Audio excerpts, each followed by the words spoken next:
Hey, what's up guys? Now this is going to be a different style of video from what I usually do, because this is going to be a time-lapse video. So basically I'm going to be building a coaster in Planet Coaster 2, and I'll just walk you through kind of my thoughts and decisions and how I build these coasters.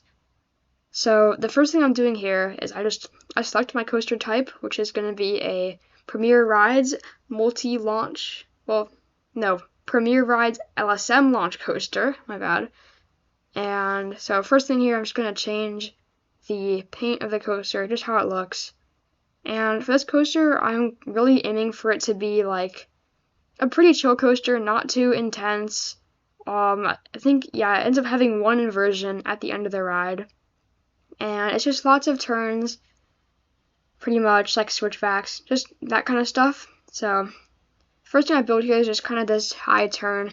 Not really like a super special element, but it just comes right off of the launch here. So yeah, that will be our first element. Then I bring it up here, and you notice I'm building out of like relatively small pieces. And basically the smaller pieces you build out of, the more fine-tuned you can make your coaster basically. And it'll be smoother and you can make it more realistic.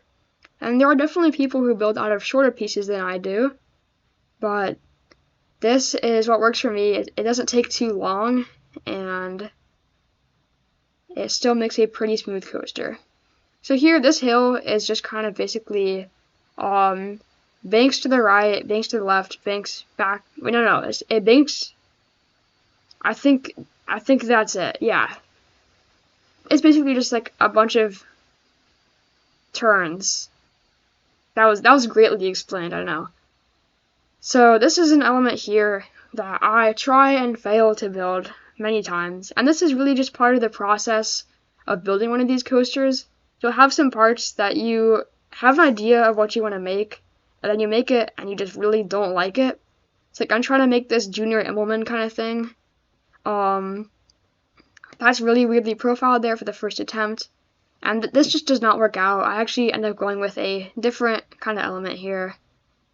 Junior Immelman would have been interesting, but it's just not really going to work with kind of space I have here, and I just didn't really like how it looked for the coaster. And so I was looking at the lateral G's there. It pulled like 3, so yeah, that's really bad. You don't want it to be pulling that many G's if it's going to be a realistic coaster. But yeah, so that is another thing that is pretty important if you want to make your coasters realistic, is having it test pretty much the whole time and just looking at like positive G's and lateral G's mainly. So your lateral G's, I typically don't want to exceed like 1.5 and try to stay under 1 for most of it. Okay, here's the inversion. This is like heartline roll. Actually angle it up here, so just to get it to go over that turn. So it's like, think like Outlaw Run's heartline rolls at the end. How they kind of like have an upward angle. It's like that. But yeah, okay, so back to G-forces. So positive G-force is basically just like the force of gravity that you feel is being acted on your body. So we're normally experiencing 1 G, so 1 times Earth's gravity. And you know how when you go into like a valley between 2 hills on a coaster and you feel that like pushing down into your seat, that's positive G-force.